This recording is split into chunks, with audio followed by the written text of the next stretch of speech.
Who hasn't faced this dilemma of a habit that just won't go away? As much as we'd like to get rid of it, it just continues to nag us. These can be habits from things like biting your nails, to overeating, to different addictions that we get stuck on. Some can be more destructive than others. So what is it about a habit that makes it so difficult to break? Is there anything positive about it? Now, obviously, there are good habits that we'd like to incorporate in our lives. So we want to address, firstly, the power of a habit, why it's so difficult to break, and then methods. Once you understand why it's so difficult, we can then develop methods of how to break bad habits and to develop and build good ones. A number of years ago, there was a best-selling book by Charles Duhigg called The Power of Habit.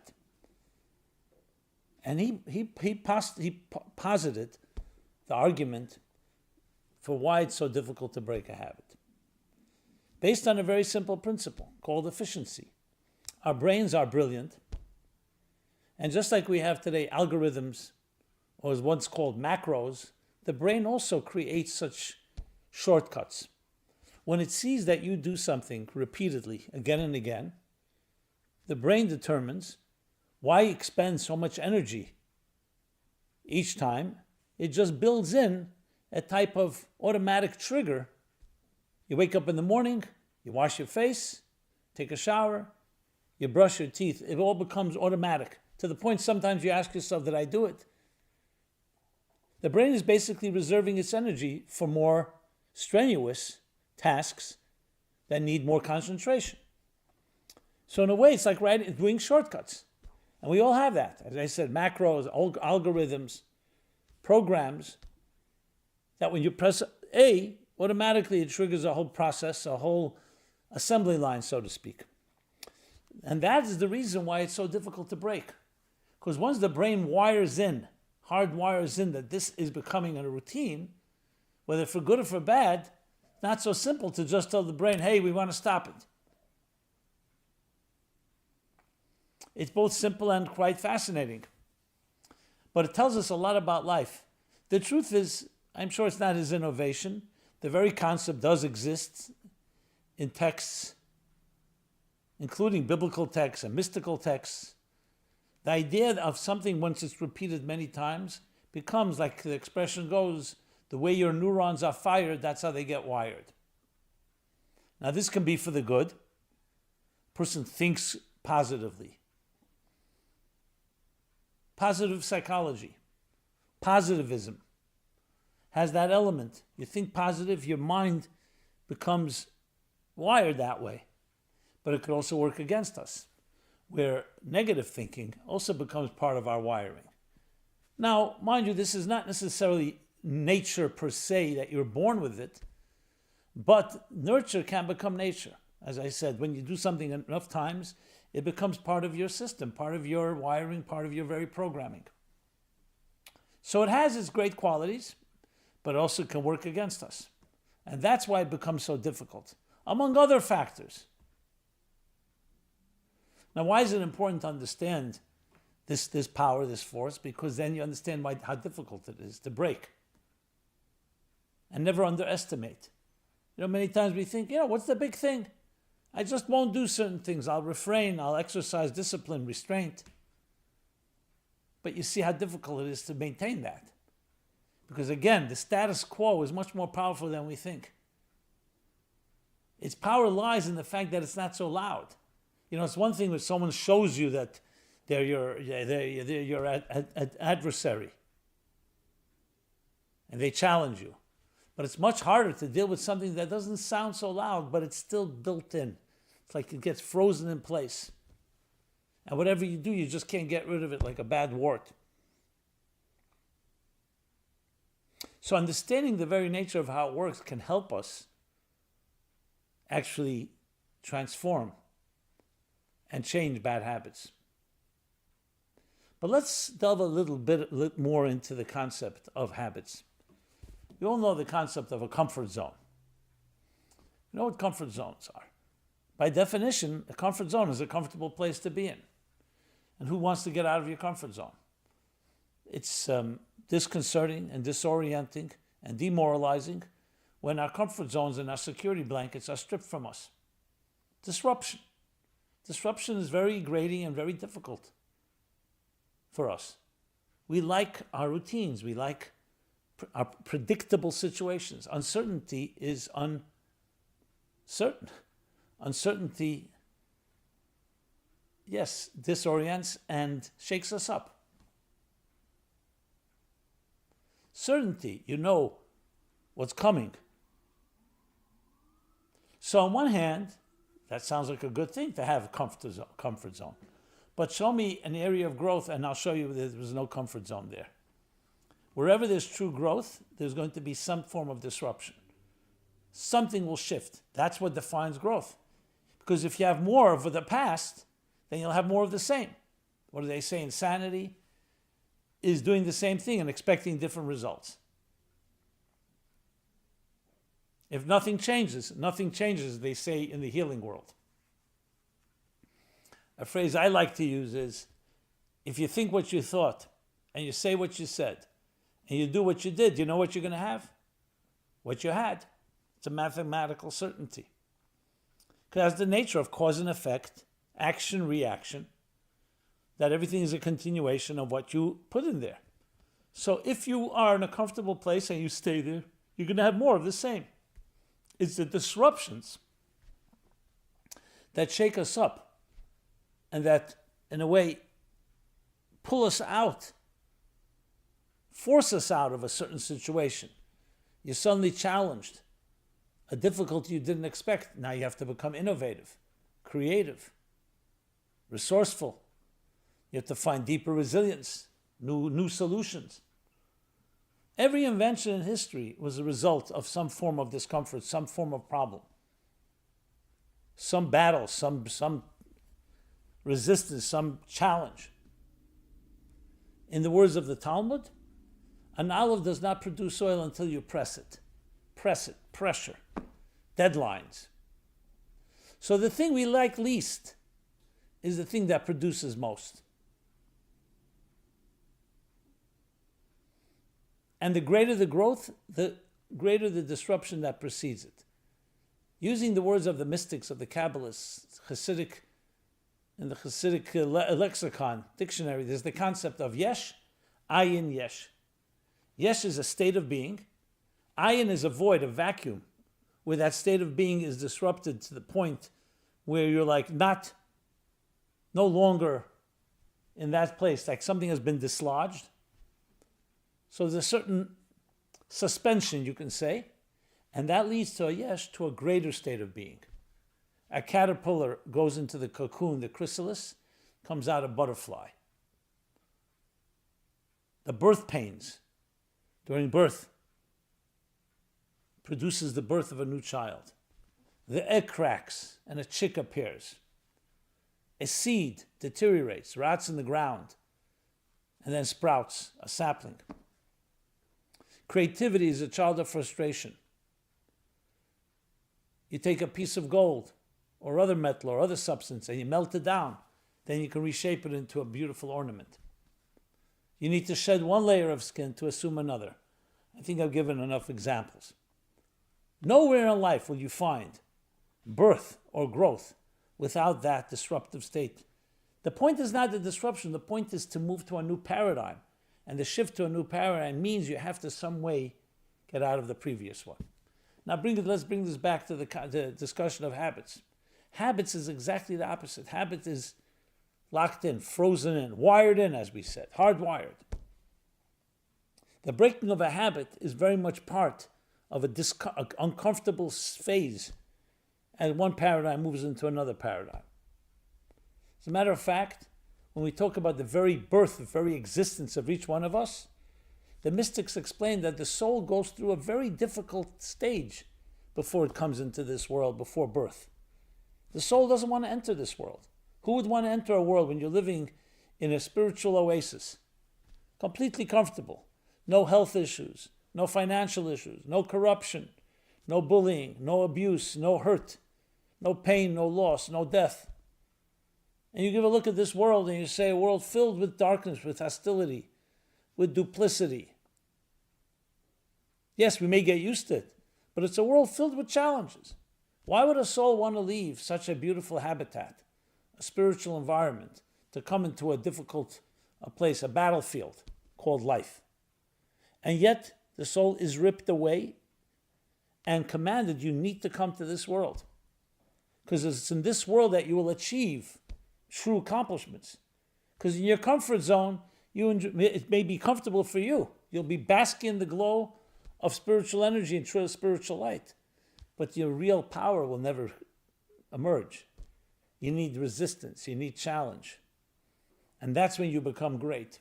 So that our very existence is the paradox of getting out of a spiritual comfort zone, entering into a material, difficult life, with the goal of becoming even greater. Because like the olive that's pressed, produces the best oil.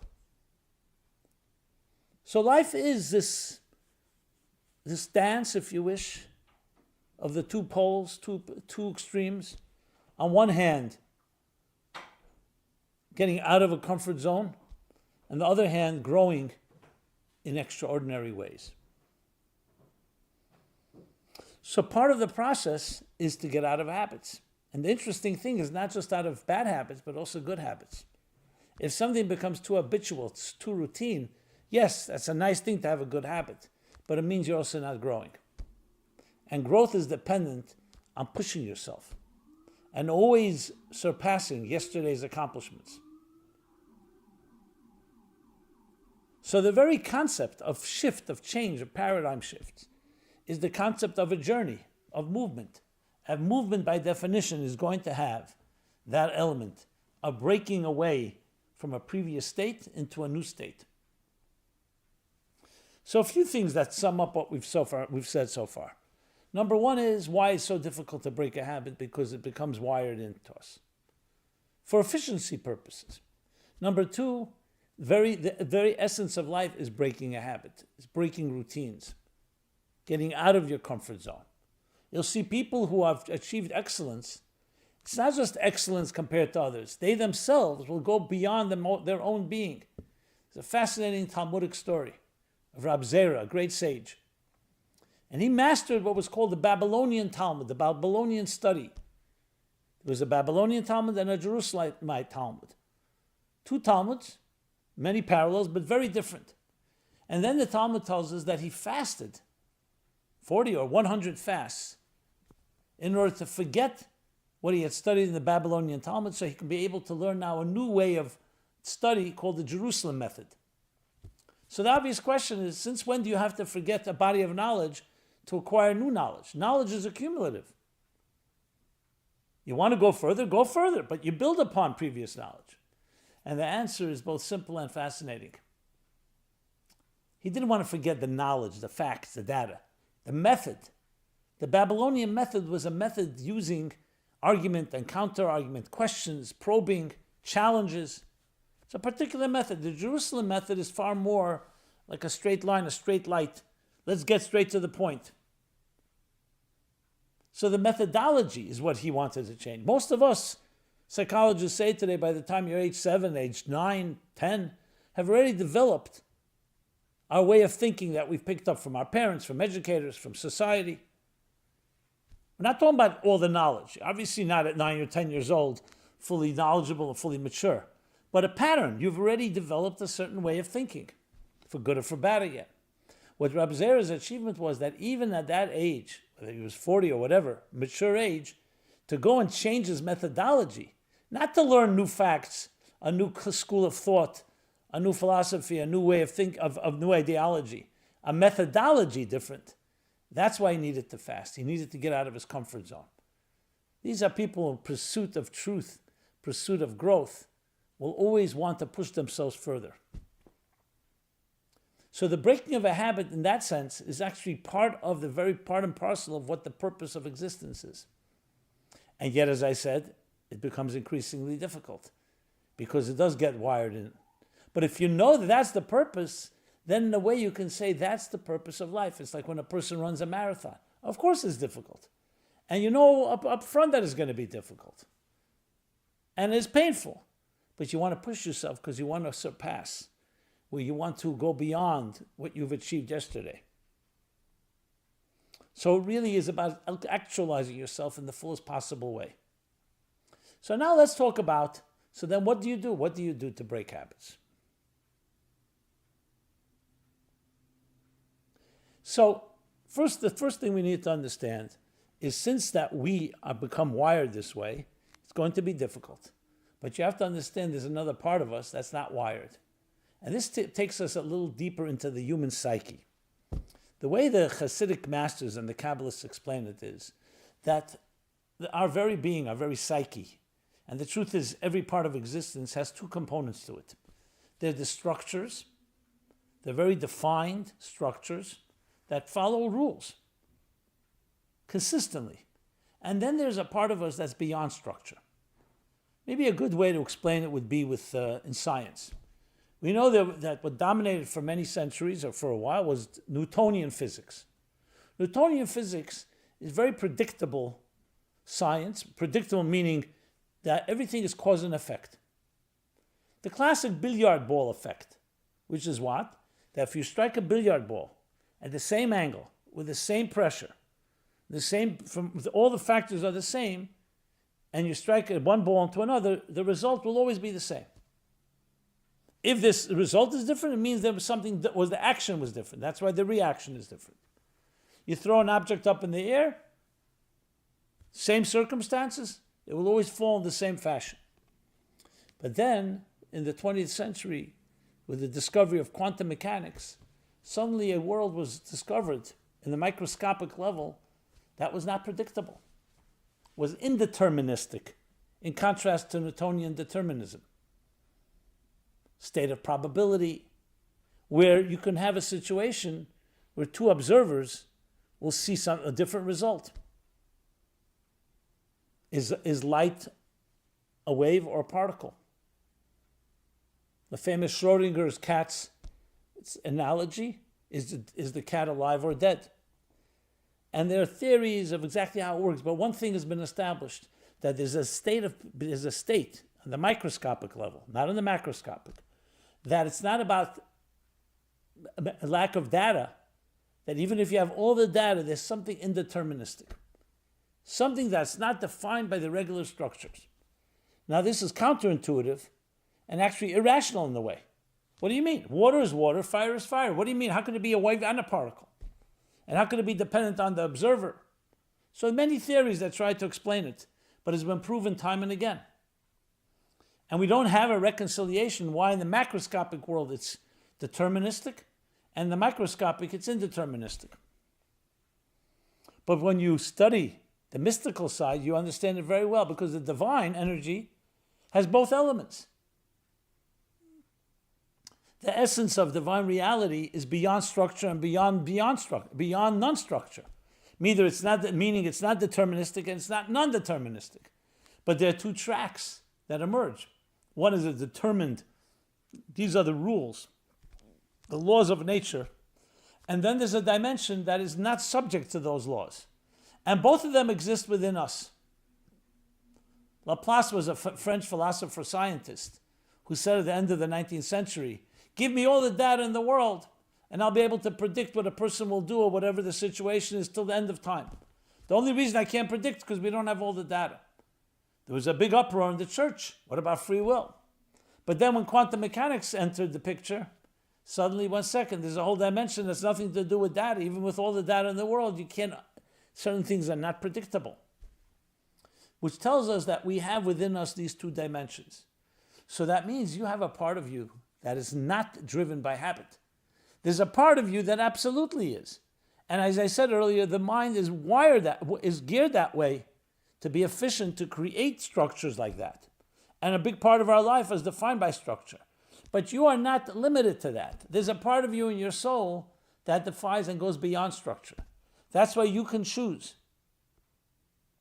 Like if I were to predict, I'd say, listen, every human being needs to eat and drink. That's true. And if you don't eat and drink for enough time, a person could unfortunately become ill and die. And yet I cannot predict, well, maybe you're fasting today. So naturally it would be a person would eat and gets thirsty or hungry throughout the day, and they'll usually eat. But you can impose upon yourself the will not to eat. I understand it's not indefinite. At some point you'll have to drink or eat if you're going to survive. But the point is that we're not wired like an animal. There's no question that animals in the wild, when they're hungry, you can't tell them today is a fast day. Today we're taking off. When they have to hunt, they have to hunt. They're pre-wired and it's clockwork. And it's necessary to be that way. Just like the sun is going to rise exactly the right moment tomorrow morning. Wherever you are in the world, you may already be daylight. So there are things that are absolutely predictable. But then there's a component, we'll call it that X factor, that remains beyond structure. So in a way, you want to break a habit, you want to access that dimension. Because as long as you're a creature of habit and you go to that world, you're only going to get the same habitual results. So how do we access a place like that? That brings us getting out of our comfort zone. The concept of doing something that beyond the norm, beyond the natural. They say, to err is human, to forgive is divine. When someone hurts your feelings. So the natural reaction is you'll reciprocate. You're definitely not going to forgive that easily. But a person forgives, you know what you're doing? You're going out of the pattern, the predictable pattern. And that opens up the doors of the indeterministic that allows you to break a habit. I remember, among many stories, but one that jumps out at me. I was counseling someone who was coming to my classes. He was married. I'd known them. I was at their wedding, and I knew them for many years. They loved each other deeply, but there was a lot of dysfunctionality as well. She had grown up in a very dysfunctional home and did not trust. He, for business purposes, had to travel. Every time he would travel, she would have a trigger. It would trigger something, the insecurities of her childhood. And literally, at times, she would abuse her husband by calling and saying, I know you're abandoning me. I know you're having an affair. And he would try to calm her down and say, I went for work. You can track what I'm doing. But it wouldn't help because it was an emotional trigger. She just brought her back to her childhood insecurities. And times like that, sometimes she was very vicious. Later, she would apologize, but at the time, once I get a call from him, he was traveling. He said, my wife just literally, what she said to me, I don't think I can never go back to her. I can't respect her anymore. When I said to her, we know that she has challenges from her childhood. I said, yeah, but I'm not her caretaker. I'm her husband. I have to be her equal. I'm not her doctor. I'm not her therapist. The thing she said to me, I'm her husband. I need. And it was hard. And he literally was thinking of, this is it. It's over. I can't continue like this. Now, we were close, and I knew I could say things to him that maybe others couldn't. So I said to him, listen, I want to make a suggestion which you're not going to like. What is it? I said, call up the city where your wife lives, where you live. Call up the closest flower shop and order her what kind of flowers does she love. Roses, whatever it may be, order a dozen roses. He says, are you kidding me? And send it to her with a nice note. He says, are you kidding me? At this point, roses? I want to divorce her. I hate her for what she's saying to me. So I said, break your natural inclination. And I explained to him this concept. You want to open up new opportunities, you have to do something different. Think different. I'll share another story in a moment, when he was fighting and kicking and screaming, and then I said, please do me a favor. And not with any conditions. Anyway, to his credit, he did it. You can imagine how shocked she was. And that was my intention. I wanted to shock her too. Because it was the exact opposite of what she would expect. She would expect reciprocity. That's how you speak to me? I don't want to talk to you. And feed into the toxic energy and actually fulfill her self-defeating prophecy of him abandoning her. He did that. She didn't react. It wasn't like he came home and she said, oh, thank you. But over the months, she acknowledged it. I knew what it would do. It's the shock treatment. That was not the purpose. The purpose was to get beyond the normal expectations. It's a tremendous tool if you think about it, of growth.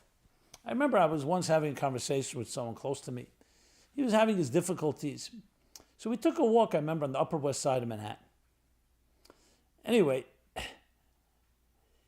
we're walking, and he's asking me what I think. Suddenly we walk by, and I look up. There's a bar. The bar says Jake's Dilemma. This guy was named Jake. It says Jake's Dilemma. You see a guy with all the hairy, tangled hair. You see he's struggling. I mean, an image, a cartoon image in this bar. I say, hey, maybe we got to go in here. Maybe it's a sign. No, we're not going in. I said, but it's interesting. Maybe there's signs coming.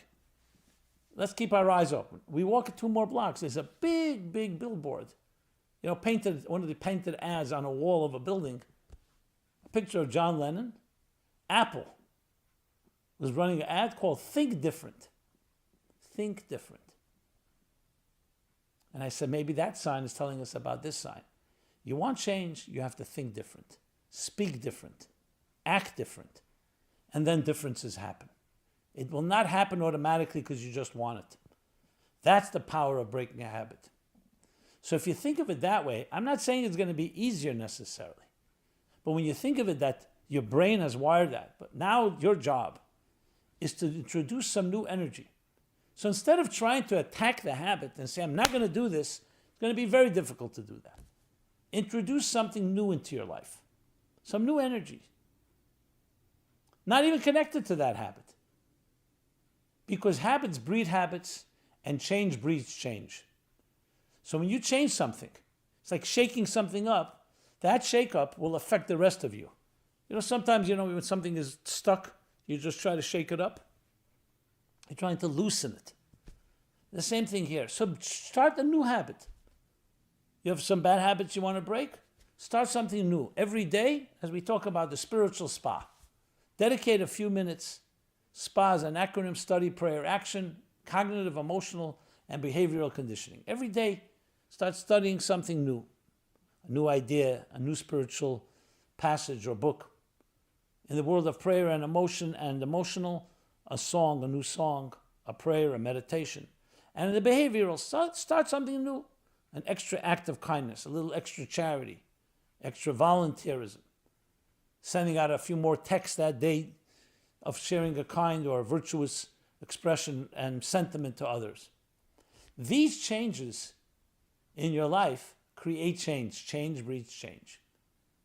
So it's not attacking the habit, it's introducing some new energy.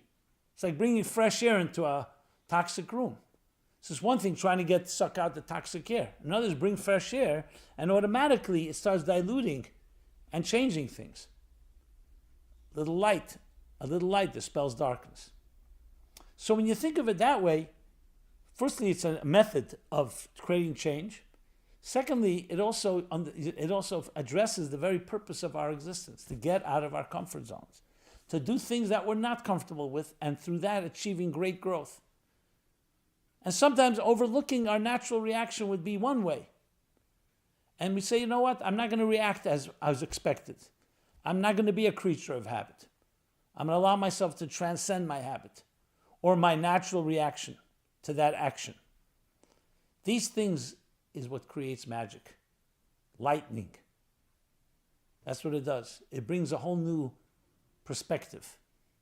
It's similar to the idea that when you're trying to solve a problem and you've struggled with it back and forth, and then you come and consult a new person and they listen to it, a fresh set of eyes, and they'll suddenly say something no one thought of.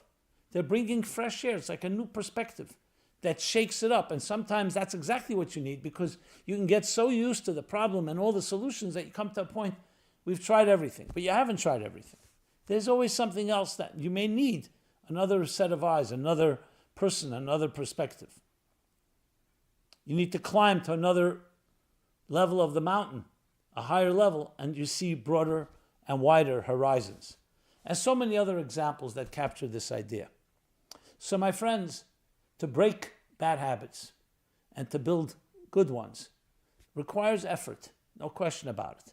And requires more effort than when the habit was built in the first place, because now it's wired in. You need a stronger force to dislodge it, to undo it. But don't be perturbed. You don't have to do it all one night in cold turkey overnight. It's a step-by-step process. It's introducing new things into your life which automatically weaken the hold of other things. And if you're persistent and you continuously pursue in a relentless way, but not necessarily giant steps, even baby steps, you will see progress. You will make progress. These are some suggestions in this important topic about bad habits and good habits. Now, also being accountable to someone. We have someone you can report to, and you can discuss and review, helps tremendously because it avoids the trap of subjectivity where you convince yourself, you over-exaggerate what is going on. Important to be sober, to almost be brutal and be able to look at things in the eye and know what exactly is happening, what's the progress.